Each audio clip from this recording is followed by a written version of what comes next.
여러분 반갑습니다. 반갑습니다. 네. 바쁘신 가운데 열린 시민환경교육 아카데미에 참여해 주셔서 전 진심으로 감사의 말씀을 드립니다. 저는 오늘 행사의 진행을 맡은 부산대학교 환경교육센터 남윤경 교수입니다. 반갑습니다. 부산 네. 지금 온라인으로도 또 많은 분들이 참여해 주고 계셔서 또 시간이 조금 지체돼서 시작되게 됐는데 양해 말씀 부탁드리겠습니다. 부산광역시는 2020년에 전국 최초로 환경교육도시로 지정을 받았습니다. 많은 분들이 알고 계시겠지만 그래서 부산 시민의 환경 소양 증진을 위해서 부산시에서 또 여러 가지 노력을 계속 지속적으로 하고 있습니다. 작년부터 저희가 열린 시민 환경교육 아카데미를 시작해서 작년에 2개 강좌, 그리고 올해 6월에 환경교육 주간의 3번째 강좌, 그리고 오늘 이제 4번째 강좌로 이제 올해를 마무리하게 됩니다. 그래서 오늘은 특별히 부산광역시와 또 부산대학교 지속가능발전위원회가 함께 또 이 행사를 진행하게 되어서 또 여기서 여러분들을 뵙게 돼서 또 영광으로 생각합니다. 오늘 그 행사를 통해서 저희는 기후위기와 부산의 미래라는 주제로 또 지역의 환경 문제에 공감하고 또 여러분들의 많은 의견을 함께 이제 들어보고 소통하는 그런 시간의 장을 마련하도록 하겠습니다. 먼저 오늘 함께 하시는 분들을 소개해 드리겠는데요. 지금 이제 위치가 패널이 지금 무대 위로 올라와 있기 때문에 저희가 이제 패널 토의 시작하면서 이렇게 진행하시면 좀 이렇게 이름하고 같이 이제 매치가 되겠지만 발표를 먼저 강의를 하셔야 돼서 아마 지금 제가 그 말씀드리는 분들은 자리에서 일어나셔서 관중석을 보고 잠깐 이렇게 인사해 주시면 감사하겠습니다. 먼저 이제 기후위기와 부산의 미래를 주제로 발표를 진행해 주시는 에이펙 기후센터의 이유섭 과장님 참석하셨습니다. 반갑습니다. 네, 감사합니다. 네, 다음으로 부산광역시 기후대응 정책에 대해서 말씀해 주실 부산광역시 탄소중립정책과 권정미 팀장님 참석하셨습니다. 네, 반갑습니다. 마지막으로 이제 활동하는 시민 대표로 기후위기 시대에 행동하는 우리에 대해서 소중한 경험을 나누어 주실 곽다희 기후활동가님 참석하셨습니다. 네. 반갑습니다. 네, 오늘은 온오프라인으로 함께 진행되고 있고 실질적으로 이제 저희가 오프라인으로 진행하는 거는 이 4개 강좌 중에 처음 강좌입니다. 그래서 또 저희도 이렇게 코로나 시대에 함께 이제 얼굴을 뵙고 하게 돼서 너무 반갑습니다. 강의와 패널 발표 후에는 질의응답이 있을 예정인데 실제적으로 강의와 패널이 모두 끝나고 나서 이제 전체 질의응답이 이제 온오프라인으로 동시에 진행되게 됩니다. 그래서 질문 사항이 혹시 있으면 유튜브 채팅창을 통해서도 이렇게 올려주시면 저희가 이제 진행하도록 하겠습니다. 그러면 먼저 강의를 진행해 주실 에이펙 기후센터의 이우석 과장님을 모시겠습니다. 큰 박수로 환영해 주시면 감사하겠습니다.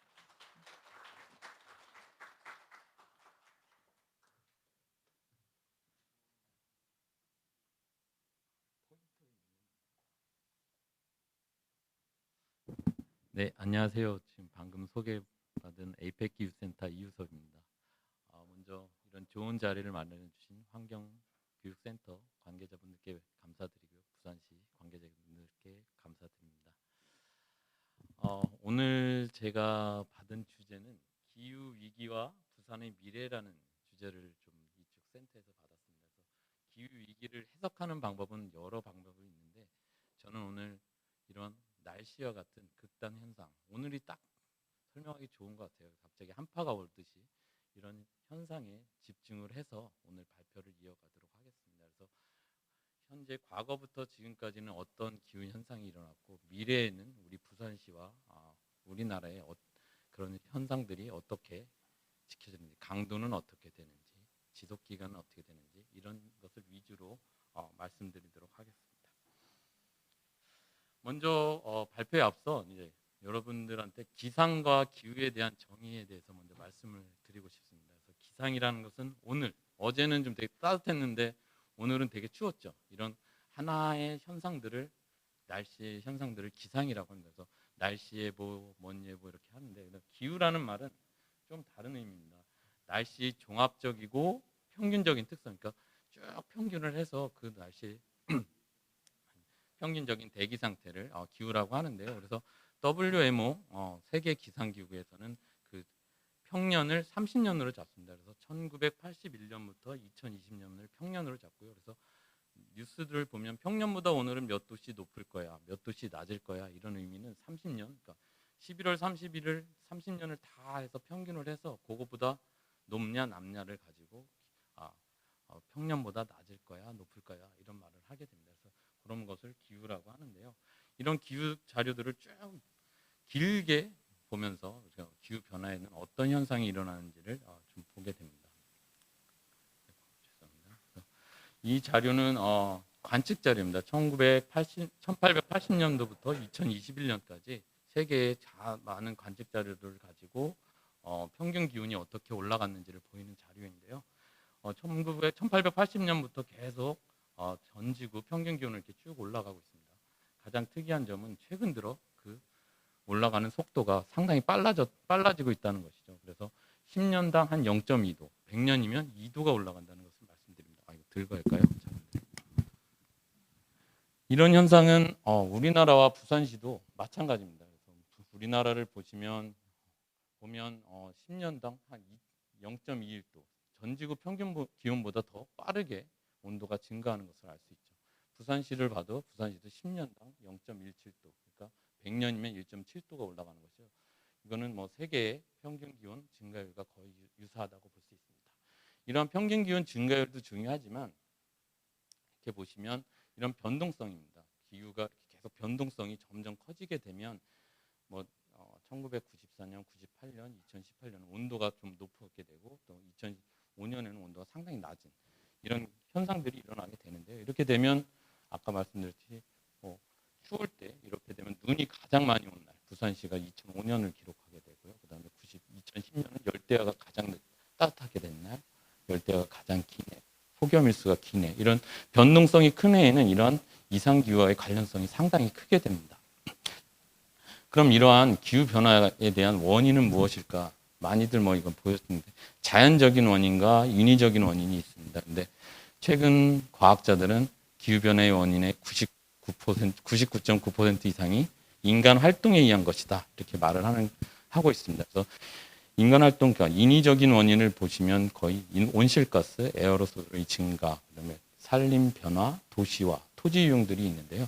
이런 것 중에 가장 중요시 되는 부분은 대기 중에 이산화탄소의 농도입니다. 그래서 이 왼쪽의 그림은 그 빙하를 이렇게 쫙 팝니다. 그걸 가지고 이산화탄소를 다시 복원한 자료입니다. 그래서 검정색 실선을 보시면 이산화탄소의 변동성을 쭉 이렇게 나타낸 거고, 밑에 보시면 온도입니다.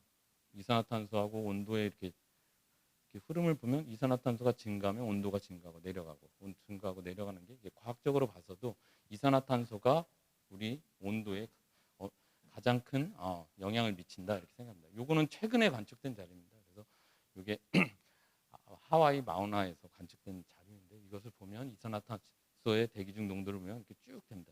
이 자료를 가지고 여기다 이렇게 붙여봤습니다. 최근에 이렇게 붙여봤더니 어떻게 되고 있냐면 최근 한 번도 80만 년 전까지 한 번도 300ppm을 넘은 적이 없었습니다. 근데 최근 들어서 1950년대부터 300ppm을 넘고 또 2013년에는 CO2 농도가 400ppm을 넘게 된 겁니다. 그래서 온난화의 결정적인 원인을 제공하는 CO2라고 저희가 말씀드릴 수 있습니다. 이러한 CO2의 증가와 함께 지구가 온난화되면서 최근 들어 세계에는 이상 극한 기후들이 많이 발생하게 되는데요.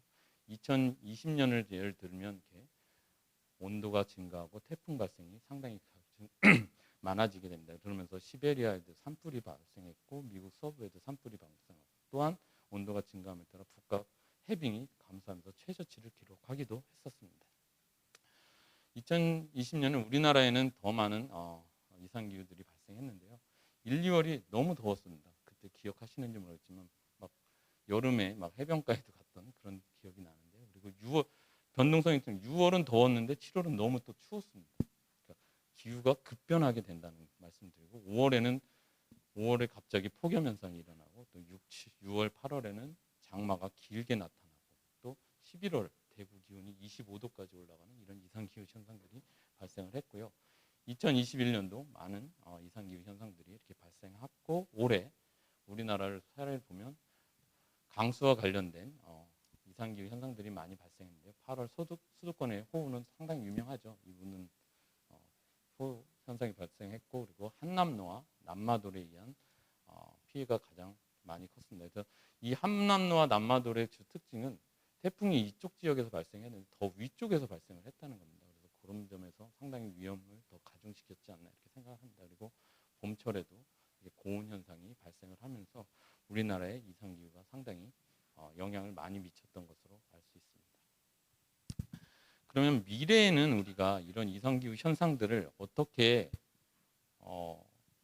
될지를 알아보는 방법을 어떻게 알아보냐 하면은 첫 번째 우리가 이렇게 아까 1880년부터 지금까지 관측 자료를 이렇게 쭉 모읍니다. 그래서 관측 자료를 가지고 기후 변화 추세를 분석합니다. 올라갈 거니 낮아질 거니, 그리고 온실가스도 계속 원인을 분석을 하고요. 그리고 이런 자료들에 누적된 걸 가지고 모델링을 합니다. 그래서 관측 모델링을 통해서 뭐 3주나 6개월 전망도 하고 기후 변화 시나리오를 통해서 100년까지 경향을 예측을 하게 되는데요. 이러한 모델 실험을 통해서 우리가 이제 미래를 전망하게 되는데, 먼저 규준 실험이라는 걸 합니다. 그래서 한 100년 이상 모델이 안정이 됐는지 안 됐는지 쭉 보고, 그다음에 과거를 모의합니다. 아까 1880년부터 이렇게, 그래서 모의 결과가 좋으면 그 모델을 사용하자 그렇게 되고, 그런 것도 미래의 전망 2100년까지를 하고요. 그런 모델들은 한 135km 정도의 넓은 격자를 가지고 있는데, 그걸 가지고 우리나라에서는 이렇게 5개 기관에서 좀 더 해상도를 낮추고요. 그리고 1km까지 내려와서 부산시에는 어떨 건지, 우리나라는 어떨 건지 그런 것을 좀 전망을 하게 됩니다.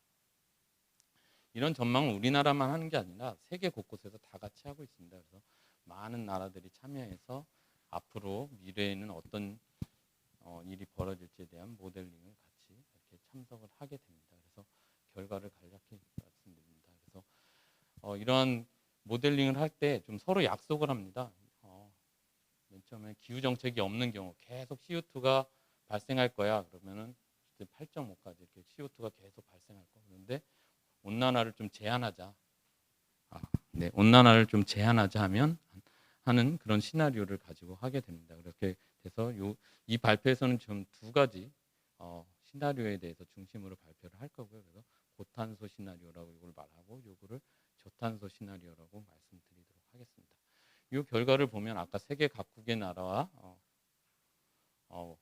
좀 기온을 보시면, 고탄소 시나리오의 경우는 현재가 여기 검정색이 현재인데요. 이렇게 쭉 100년 후에는 5.2도까지 우리나라 기온이 전 지구 기온이 증가할 것으로 보이고요. 그리고 특히 극지역의 온도가 상당히 높아지는 것을 알 수 있습니다. 강수량의 경우에는 전 지구 강수량을 보면 열대 지역을 중심으로 이렇게 강수량이 상당히 증가를 하게 되는데요. 그래도 적도 지역을 증가하는 것으로 전망이 됐고, 현재 대비 한 10% 정도 증가하는 것으로 보입니다. 우리나라는 어떻게 되냐? 아까 그 5개 기관에서 한 모델을 가지고 이렇게 쭉 보시면, 우리나라는 전 세계 기온 증가율보다 확실히 많죠. 2000년대가 되면 약 7.5도까지 우리나라는 증가를 할 수 있고요. 근데 저탄소 시나리오에서는 2.6도까지. 그래서 탄소 중립이 상당히 중요하다는 걸 느끼고요. 이렇게 시대별로 이렇게 쭉 시기별로 보면 계속 이렇게 증가하는 모습을 보입니다. 강수량 또한 증가를 하는데 지역적으로 특성이 되게 다양하기 때문에 강수량은 한 지금 대비 14%, 그리고 탄소 중립을 했을 경우는 한 3% 정도까지 줄일 수 있는 그런 현상이 나타납니다. 그래서 평균 기온에서는 평균적인 상태는 이렇게 진행이 되는데요. 그러면 우리가 극한 지수들은 어떻게 되는지 좀 더 자세히 알아봤습니다.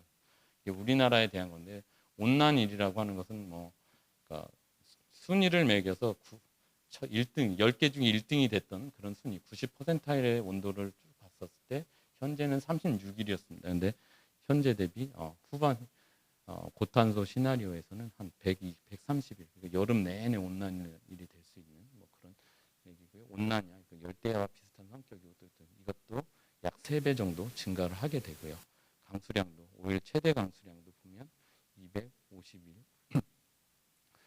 251.5mm 증가하게 되고, 극한 강수일도 8.5, 약 30% 정도 증가를 하게 되겠습니다. 그래서 그렇지만 이런 극한 지수들이 증가를 하고, 그래서 우리 부산시에 좀 영향을 미치는 극한 현상이 뭔지를 좀 알아봤는데, 그래서 강수와 태풍이 좀 우리나라 부산시에 좀 많이 영향을 미치지 않나 이렇게 생각을 했습니다. 그래서 그 두 개의 현상에 대해서 조금 더 자세히 좀 분석을 해봤는데요.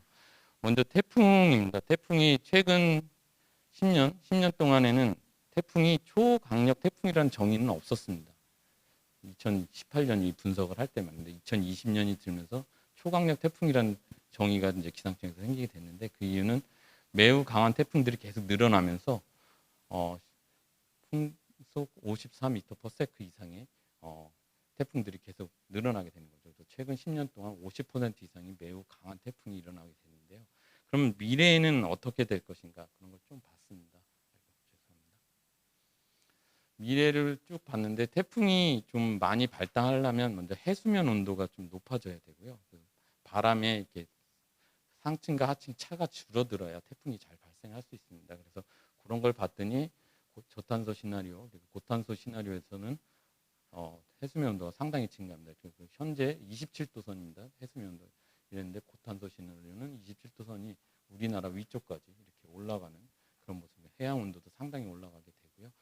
이렇게 올라가게 되면은 태풍의 발생 위치가 바뀌게 됩니다. 예전에는 이쪽 22도쯤에서 17도쯤에 18도쯤에서 태풍이 발생했는데, 고탄소 시나리오가 의해서 SST가 증가하고 이런 바람 시어가 변하게 되면 한 22도쯤에서 태풍이 발생하게 되는 것이죠. 그러면 미래에는 현재보다 이렇게 더 가까운 데서 태풍이 발생하기 때문에, 태풍이 발생하면 곧장 부산시에 커다란 위험을 줄 수가 있다는 것입니다. 그럼 태풍의 진로는 어떻게 될까? 그런 것도 좀 봤습니다. 원래 한반도 주변 진로 1, 2, 3, 4, 5번을 이렇게 쭉 나눠봤는데요. 대부분의 진로는 2, 4, 5번 쪽에서 이렇게 많이 발생합니다. 이렇게 발생을 했었는데, 미래에는 보니까 이쪽 서해 쪽에서도 상당히 태풍의 발생이 증가를 하게 됩니다. 옛날 동쪽이나 남쪽에서 발생하던 것이 이제 서쪽에서도 많이 발생을 하게 되고요. 그리고 강도는 어떻게 되냐? 강도는 저희가 좀 바람 자료를 쌓아야 되는데, 좀 기압 자료를 줍니다. 강도도 계속 이렇게 강해지고요. 강한 태풍 비율이 증가하고 또 매우 강한 태풍도 계속 증가를 하는 것을 알 수 있습니다. 여기서 시사할 점은, 저희가 이제 태풍의 반경의 오른쪽은 되게 위험한 곳이라고 나오잖아요. 그래서 원래는 이쪽에서 영향 반경이 이쪽에 있었는데, 서해 쪽으로 많이 가게 되면 한반도 전체가 이제 태풍의 위험 지역으로 들어갈 수 있다는 것을 저희가 시사를 하고 있습니다. 다음은 홍수입니다. 홍수. 우리나라 홍수가 이렇게 여름철 홍수가 많이 일어나는 건데, 먼저 홍수가 왜 일어날 때의 기압 해치도를 보면, 이렇게 우리나라 북쪽에 이렇게 저기압이 있고요, 남쪽에 이렇게 고기압이 있으면 이쪽에서 이렇게 해양에서의 그 수분을 계속 주게 됩니다. 그러면서 우리나라에 이렇게 비를 많이 주게 되는 이런 배치들을 보이게 되고요. 두 번째로 많이 주는 거는, 이렇게 이쪽에 고기압이 있을 때 남쪽에서 계속 주는 거예요. 그때는 부산 지역에 상당히 많은 비를 주게 되는데요. 이런 기압 배치는 2022년 8월 집중호우 때와 거의 유사한 배치를 보였습니다. 그래서 이런 기압 배치가 그럼 미래에는 어떻게 될까? 그런 걸 좀 알면 미래에 우리나라 강수가 어떻게 될지 알겠죠. 이런 것도 봤더니 대기 패턴이 점점 강화되는 것을 알 수 있었습니다. 그래서 지역별로 그럼 홍수 위험도는 어떻게 될까? 그래서 지역에 있는 유역을 좀 나누어서 좀 봤습니다. 유역에서 넘쳐나는데, 저탄소 시나리오일 때는 위험 강도가 거의 변화가 없었는데요. 고탄소 시나리오일 때는 점점 증가를 한다는 겁니다. 그래서 현재는 100년에 한 번 올 강수량이 한 300mm였는데, 그러니까 한 번 비가 오면 300mm가 오는 경우가 있었는데, 미래에는 그거의 80%에서 500mm, 한 번 비가 오면 부산에는 500mm까지 올 수 있는 그런 현상이 일어난다는 것입니다.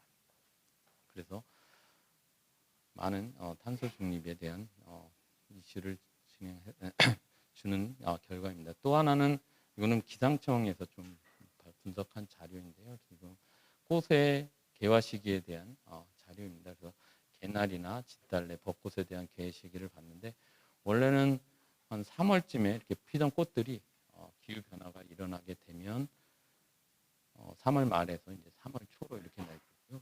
특히 벚꽃의 개화 시기는 고탄소 시나리오는 부산에서 약 24일 정도가 당겨집니다. 그래서 벚꽃 축제도 좀 더 빨리 하게 되고 꽃놀이도 좀 빨리 가야 되는 거 아닌가 이렇게 생각이 듭니다. 그러면 이러한 기후 변화들은 어떠한 영향을 미치는지 간략하게 말씀드리겠습니다. 먼저 기상재해가 아까처럼 이렇게 계속 극한 고온 현상이나 폭염 발생 일수 등 지속 기간들이 이렇게 계속 증가를 하고요. 태풍이나 발생 가능성이 계속 증가를 하게 됩니다. 그러면 인간의 건강에 영향을 미치게 되는데 먼저 질병 매개체들이 활동 영역이 이렇게 확대로 감염병 질환이 이렇게 증가를 하고 폭염 스트레스나 지표오존 등 대기 화학 오염물질 도시 인구의 건강이 악화되고 그다음에 가뭄 등으로 수질이 저하되면서 많은 분쟁이 일어나게 됩니다. 또한 생태계는 기후변화 스트레스에 의한 부작용으로 육상 담수, 생물종 멸종 위험 등이 증가를 하게 되고요. 해양 상상화 및 무산소, 이런 대대존 확대되면서 해양의 1차 생량상이 감소하게 되는 것입니다. 또한 식량 수급에 커다란 문제를 일으키고요. 그 지역, 국가 간의 갈등으로 분쟁이 되게 심화되고 빈곤과 경제적 충격이 증폭돼서 집단과 국가 간의 폭력적 갈등이 발생할 경우가 상당히 크게 됩니다. 그래서 저는 마지막 슬라이드인데요. 이런 아들이 해서 오늘 내 인생의 가장 더운 날이었어 했더니 아버지가 한 말은 오늘이 내 앞으로 있을 너희 인생의 가장 추운 날이 될 거야 이렇게 말을 했습니다. 그래서 기후변화에 대해서 이제 저희가 실행을 빨리 해야 되지 않나 이런 생각을 하고 있습니다. 네, 이상입니다. 감사합니다.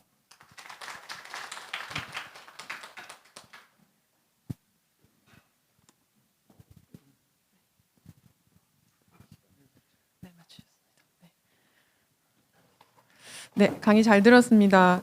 그 기후 위기에 대한 문제뿐 아니라 이제 부산의 미래에 대해서 홍수, 또 폭풍, 벚꽃 개화 시기, 또 여러 가지 문제에 대해서 또 이런 과학적인 데이터에 근거해서 말씀해 주셔서 너무 감사드립니다. 너무 수고 많으셨습니다.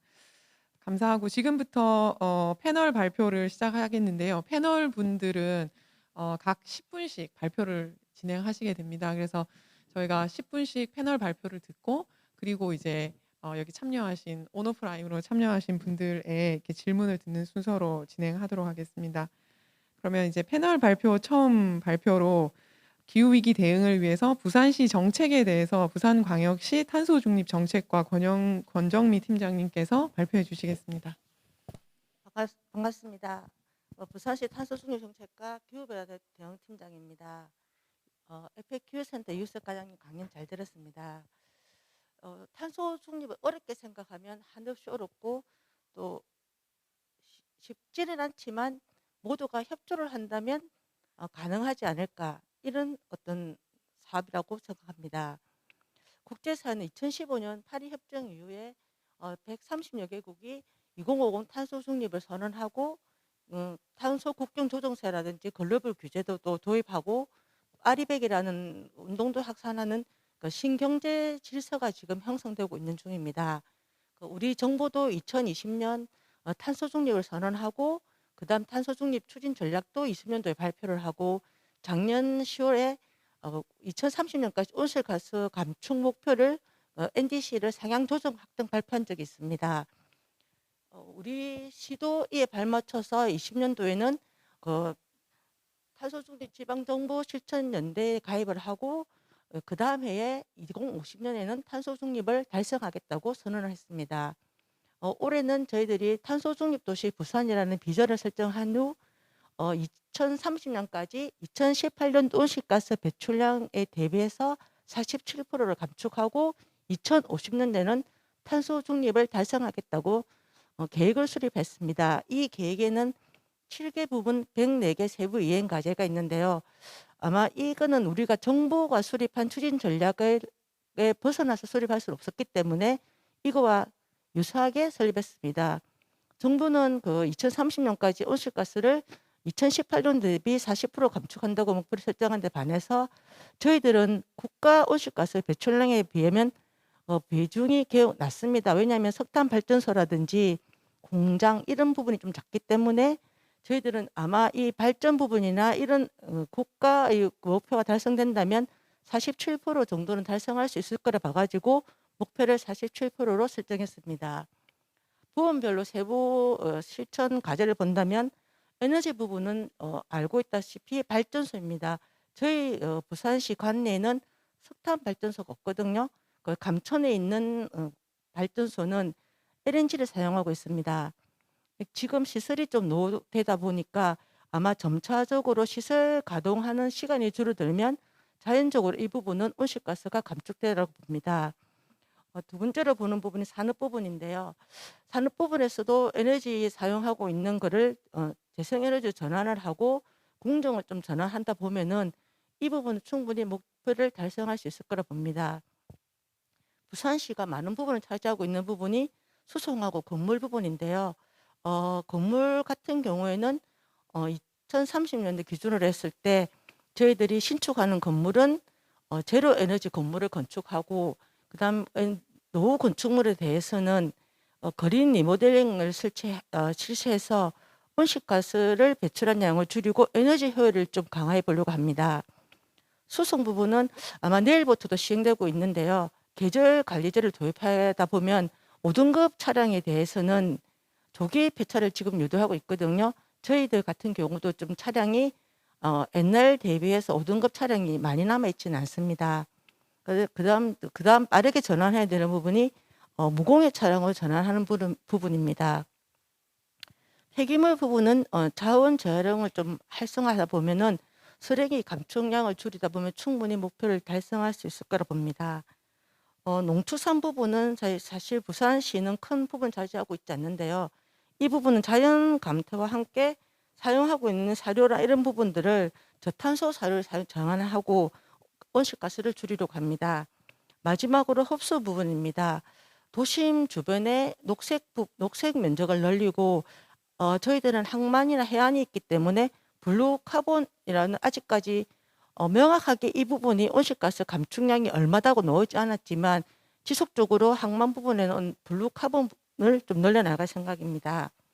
앞서 제가 말씀드린 바와 같이 2018년도 기준으로 부산시 온실가스 배출량을 보면요. 2,600만 톤 정도 됩니다. 국가 온실가스가 7억 2,700만 톤 정도 된다고 하면은 비중이 높지는 않습니다. 높지는 않지만 줄이기는 또 많지 않기 때문에 힘든 점이 분명히 있을 거라고 생각됩니다. 이 2,600만 톤 중에서 국가가 배출하고 있는 양을 제어하고 있는 산업이나 발전 부분을 제외한다면 한 1,500만 톤 정도 됩니다. 아까 말했듯이 이 대부분이 수송과 건물 부분이기 때문에 비산업 부분이 대부분이라고 할 수 있습니다. 비산업 부분은 산업 부분에 비해서 작은 비용의 효과면은 좀 크게 나타나고 있습니다. 2050년도 탄소 중립을 하려면 비산업 부분 온실가스 감축을 많이 해야 되는데요. 이 부분에 에너지 사용량 절감이나 이런 부분이 많기 때문에 여기 유튜브를 보시거나 참여하시고 계신 시민들의 역할이 무엇보다도 중요하다고 생각됩니다. 이와 관련해서 우리 시가 추진하고 있는 시책을 간략하게 몇 가지만 소개해 드리겠습니다. 먼저 탄소 포인트제라는 건 있는데요. 가정이나 상업, 아파트 단지 등에서 사용하고 있는 전기, 수도, 도시가스 사용량 절감에 따라서 포인트를 부여하고 이에 상하는 인센티브를 제공하고 있는 제도입니다. 2009년도부터 시행했는데 최근 매년에 한 6억 정도의 인센티브를 지급하고 있습니다. 2021년 말 탄소 포인트제 가입한 세대 수는 9만 1,000세대 정도 됩니다. 또 2020년에 시범 사업을 시작을 해서 작년에 본격적으로 시작한 자동차의 주행 거리 감축에 따라서 인센티브를 제공하고 있는 자동차 탄소 포인트도 하고 있는데요. 작년 같은 경우에는 한 200대 정도가 감축에 따라 인센티브를 받았습니다. 올해는 좀 참여 대수가 많이 늘어나서 한 1,890대 정도가 가입을 했고 예산은 한 9,300만 원 정도 편성돼 있는데 12월 말에 정말 몇 대가 감축을 했는지 보고 인센티브도 지급할 예정입니다. 다음은 우리 시만 추진하고 있는 제도인데요. 그린 아파트 인증제입니다.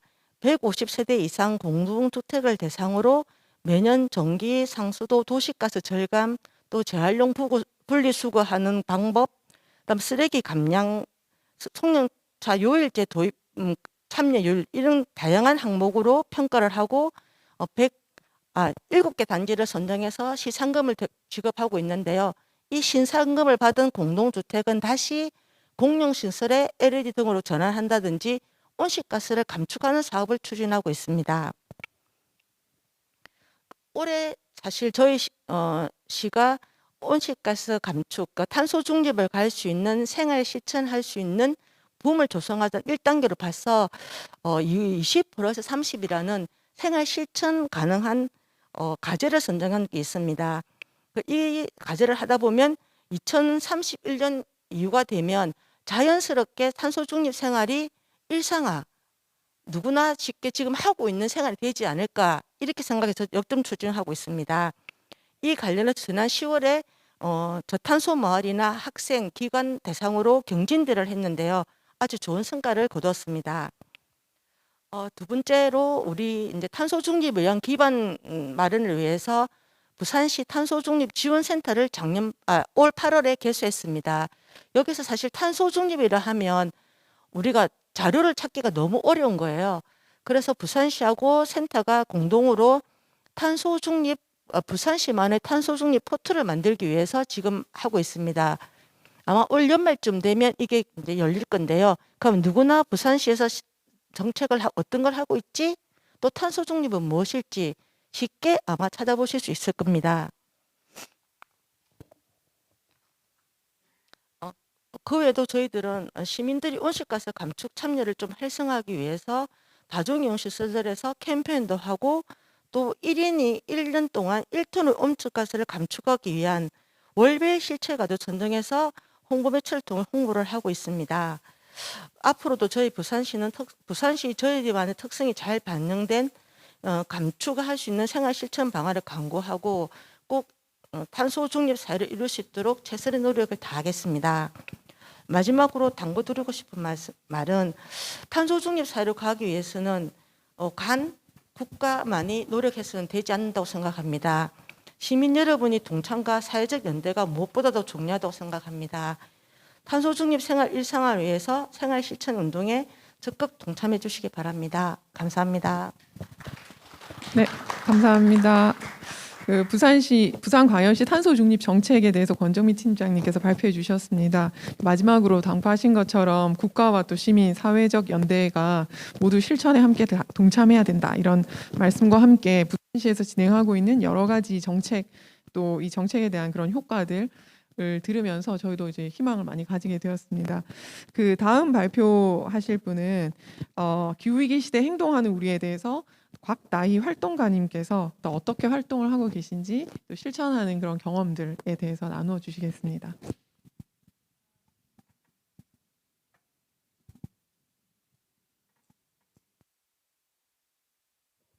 안녕하세요. 기후활동가 곽나희라고 합니다. 저는 부산 기후위기 대응단체 부산기후용사대를 만들어서 이끌고 있고요. 그리고 부산에 줍깅 모임이 있는데 금뿌리라는 곳도 운영하고 있습니다. 그리고 개인적으로는 환경 문제를 좀 문화적으로 그리고 예술적으로 알리기 위해 문화기획자로도 활동하고 있습니다. 오늘 여러분께는 제가 활동을 하면서 쌓아왔던 경험을 바탕으로 막 시민 활동을 시작하시는 분들이 알면은 도움이 될 3가지를 들려드리고자 해요. 막상 이렇게 기후위기에 대해서 심각성을 깨닫고 또 뭔가 실천을 하려고 해도 어떻게 해야 될지 좀 모르겠고 막막할 때가 있으시잖아요. 지금도 사실 이렇게 와주신 것도 어떻게 보면 실천을 하나 한 것인데 이 강연장 밖에 나가서 또 행동으로 뻗어나갈 필요성을 느끼실 거예요. 그래서 저는 아까 3가지 이야기를 들려드리기로 했고 가장 첫 번째로 말씀드리자면 여러분들이 나의 위치를 파악하고 거기서 할 수 있는 일들이 뭘까 찾는 것을 제안을 합니다. 여기서 나의 위치라는 것은 나의 사회적 위치뿐만 아니라 어떤 가장 잘 할 수 있는 일들도 포함을 하는 건데요. 나의 경제적 상황, 그리고 일터의 환경, 그리고 나의 능력을 파악한 후에 그 일들을 생각해 보는 것입니다. 가장 간단하게 실천할 수 있는 방법으로는 사실 후원인데요. 부산에도 여러 여러 개의 환경 단체들이 있고 또 활동을 하고 계신데 차 한 잔 마실 비용이 4-5천 원 정도라도 그게 지속적으로 단체에 어떤 기부금이 된다면은 기존의 활동가들이 활동하기에는 굉장히 도움이 되거든요. 그래서 내가 만약에 뭐 시간적으로 여건이 없다 한다면은 정기적인 후원을 하는 거를 추천드리고요. 또 한 가지 더 제안드리고 싶은 거는 이제 환경 단체라고 검색을 했을 때 좀 유명하거나 많이 사람들에게 알려진 그런 단체들이 있을 거예요. 그런데 그런 단체들뿐만 아니라 이제 지역에서 이제 작은 소규모로 활동하고 있는 그 환경 단체들도 있거든요. 예를 들면 습지와 새들의 친구들, 그리고 뭐 에너지 정의연대, 그리고 부산 기후용사대 같은 곳들에 후원을 하시는 것도 좋겠다고 제안을 드립니다. 그리고 어떤 직업적인 측면에서 봤을 때 내가 예술 쪽에 종사를 하고 있다라고 하면은 작업을 했을 때 이것이 좀 더 친환경적인 재료다라고 하면 그 재료를 사용하거나 혹은 아예 쓰레기 자체를 그 작품 활동을 하시는데 사용하셔도 좋겠다고 생각이 들어요. 실제로도 그렇게 아티스트 활동을 하고 계신 분들도 많고요. 그리고 내가 만약에 교육에 종사하고 계시다 혹은 내가 학부모다라고 하면은 아이들의 학교 급식에 저탄소 채식 급식을 도입해야 한다라는 목소리도 낼 수 있겠죠. 그리고 여기에 대학생분들도 많이 오신 것 같은데 대학생분들께서는 이제 교수님께서 많은 과제들을 주시잖아요. 예를 들면 자유주제를 발표해야 되는 상황이 온다 하면은 환경과 관련된 것들을 준비를 해서 학생들에게 알리거나 하는 활동을 하실 수 있을 것 같아요. 저는 이처럼 제로 웨이스트, 비거니즘 실천 같은 하나의 획일화된 활동을 모두가 다 같이 하는 것도 좋긴 하지만 각자의 자리에서 내가 가장 잘 할 수 있는 일과 환경을 접목시키는 게 오히려 더 효과적인 방법이라고도 생각이 들어요. 저의 얘기를 들자면은 제가 막 환경 실천 활동을 시작했을 때가 대학교 2학년 무렵이었었는데 그때 제일 쉽게 도전해 볼 수 있었던 게 대학생 서포터즈였어요. 그래서 공교롭게도 이 행사를 준비해 주신 부산 환경교육센터의 그 환경교육 기자단 에코아리 1기를 활동을 했었거든요. 그래서 그 활동을 계기로 저 여러 사람들을 만나고 지금까지 이어올 수 있었던 것 같습니다. 그런데 어떤 자신의 위치에서 개인적인 활동을 하면서 맞닥뜨리는 막막함들이 있을 거예요. 예를 들면 주변 사람들로부터 그렇게 크게 지지를 받지 못한다던가 혹은 뭐 생업과 관련되어서 내가 이 실천을 지속할 수가 없게 된다던가 이런 어려움이 있으실 것 같은데 그래서 두 번째로 커뮤니티를 만들거나 혹은 만들어진 커뮤니티를 찾아서 들어가는 것을 추천드립니다. 다이어트도 원래 혼자 하면 굉장히 어렵잖아요. 운동도 혼자 하면. 근데 스피닝 같은 단체로 하는 운동의 경우에는 아무리 힘들어도 옆에서 에너지를 주고 하니까 훨씬 더 오래 그리고 열심히 할 수 있거든요. 그래서 단체에 들어가는 것, 커뮤니티에 들어가는 것도 그것과 같은 이치라고 생각하시면 됩니다. 단체에 커뮤니티에 들어가게 된다면은 내가 혼자가 아니라는 감각뿐만 아니라 여러 사람들이 모여 있기 때문에 그만큼 다양한 정보를 수집할 수 있고 여러분들이 학습을 또 하실 수 있거든요. 그래서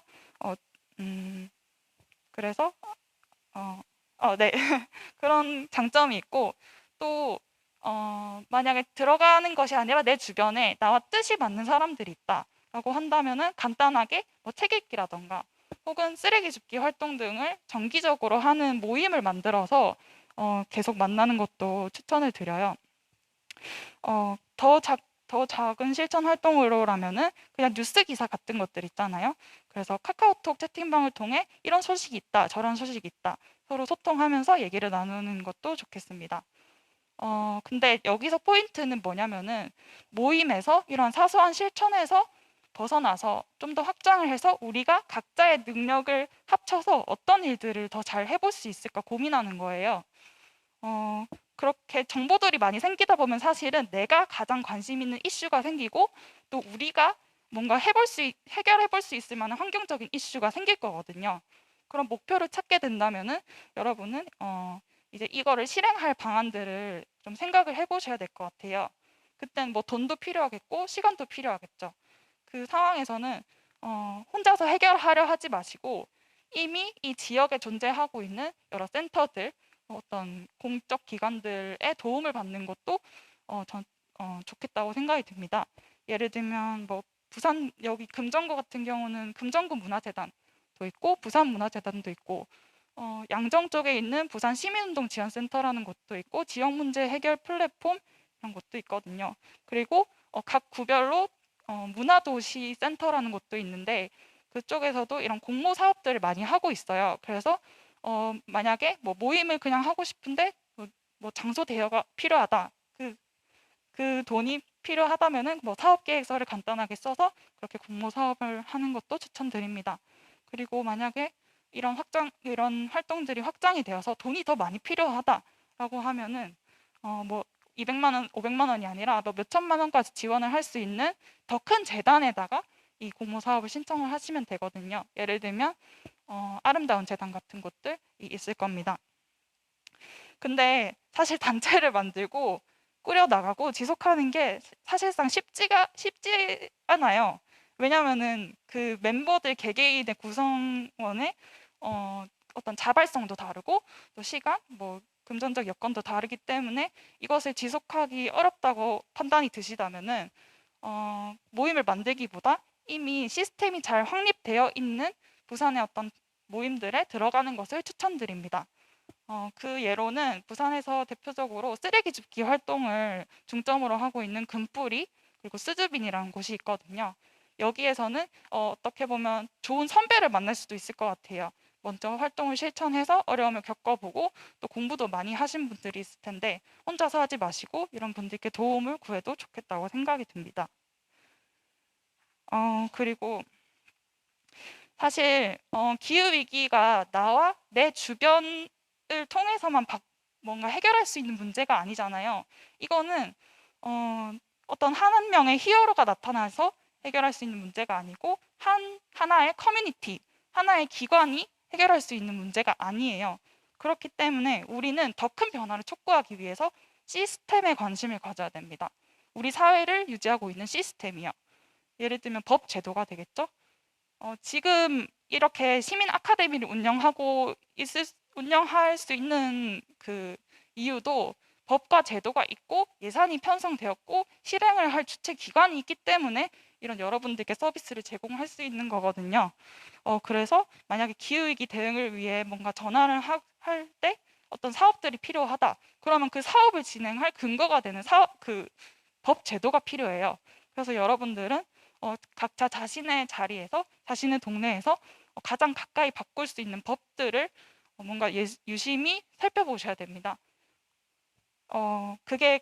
그걸 한마디로 말하자면 조례가 되겠죠. 그래서 이 각 지역별 조례는 국가법령정보센터라는 곳에서 이제 알아볼 수 있어요. 그래서 그냥 검색창에 검색을 하시면 되고요. 우리 동네에 어떤 조례가 있고 우리 조례에 어떤 점이 부족한지 혹은 만들어졌는데 이게 시행이 잘 되고 있는지 궁금하실 거잖아요. 그런 부분 같은 경우는 이제 정보 공개 청구라는 그 시스템이 있는데 거기서 내가 원하는 어떤 정보가 무엇인지 적고 그리고 그 관련된 부서가 무엇인지 그 선택을 하면은 여러분이 원하는 정보들을 다 받아보실 수 있으세요. 이것은 우리의 알 권리를 보장하는 시스템이거든요. 그래서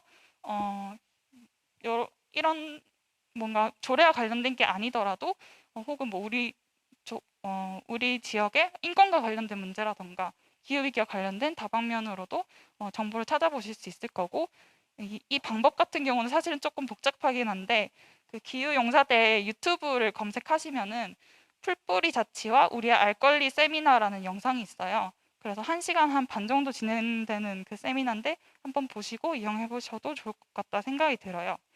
실제로 이렇게 조례의 시스템을 바꾼 사례가 있는데 그게 광주광역시에서 이제 시의원분께서 시민분들과 함께 플로깅을 하면서 이 플로깅 촉진을 위해서 조례를 만든 게 있거든요.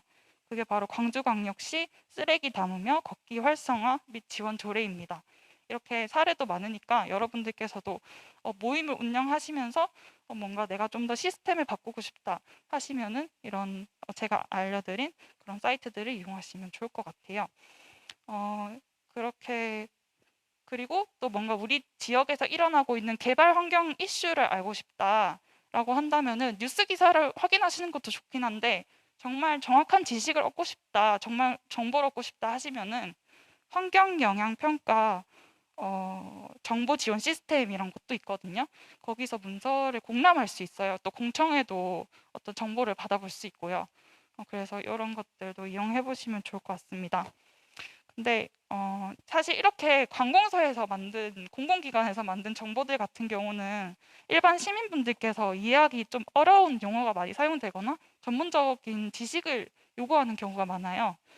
그렇기 때문에 이 부분에서는 뭔가 국가 차원에서 그리고 지자체 차원에서 시민분들과 정보 격차를 줄이기 위한 좀 노력을 해야 될 것 같고요.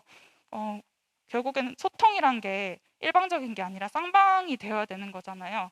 그래서 좀 더 주민들과 소통하는 방식을 부산시에서 많이 고민하고 진지하게 생각하고 바꿨으면 좋겠다라는 생각을 합니다. 그래서 뭐 궁금한 게 있으시면은 이제 더 여쭤봐 주시면 좋을 것 같고 제가 드릴 말씀은 이제 끝났습니다. 들어주셔서 감사합니다. 네, 감사합니다. 실제로 대학생 때부터 뭐 에코알이라든지 대학생 서포터즈 그리고 여러 가지 활동을 통해서 또 다양한 경험들을 나누어 주신 곽나희 활동가님 발표 너무 잘 들었습니다. 이렇게 지구 기후 위기에 닥칠 정도까지 아무것도 하지 않았다라는 그런 자책도 있고 또 앞으로 살아가야 될 다음 세대에게 어떤 환경을 물려줄 거에 대한 책임도 있고 여러 가지 답답한 마음도 있는데 오늘 또 유튜브에 참여하신 분들과 또 여기 있는 분들도 오늘부터라도 저희가 할 수 있는 환경 보존을 위한 실천을 행동으로 옮기고 또 저희의 목소리를 내므로써 사회를 저희 스스로가 바꿔가야 되지 않나 또 오늘이 그런 계기가 되었으면 좋겠다 이런 생각을 하게 됩니다. 지금 참여하신 분들 너무 감사드리고 저희는 이제 아쉽지만 시간이 좀 마무리되었습니다. 그래서 오프라인에 계신 분들은 마치고 또 여기 패널 참여하신 분들과 또 토의를 진행하고 질문하셔도 좋을 것 같고요. 온라인에 계신 분들도 질문을 올리시면 저희가 이제 전달하고 이런 식으로 하겠습니다. 아쉽지만 오늘 이제 마무리할 시간이 되었습니다. 오늘 진행된 내용은 또 부산광역시 환경교육센터 유튜브 채널에 또 게시되어서 여러분들께서 언제든지 또 시청하실 수 있습니다. 내년에도 저희가 이제 올해는 마지막 강의지만 부산 시민 여러분과 또 환경을 주제로 소통하고 공유할 수 있는 열린 시민 아카데미를 지속적으로 진행하면서 찾아뵙도록 하겠습니다. 또 많은 관심 가져주시면 감사하겠습니다. 오늘은 이것으로 마치겠습니다. 감사합니다.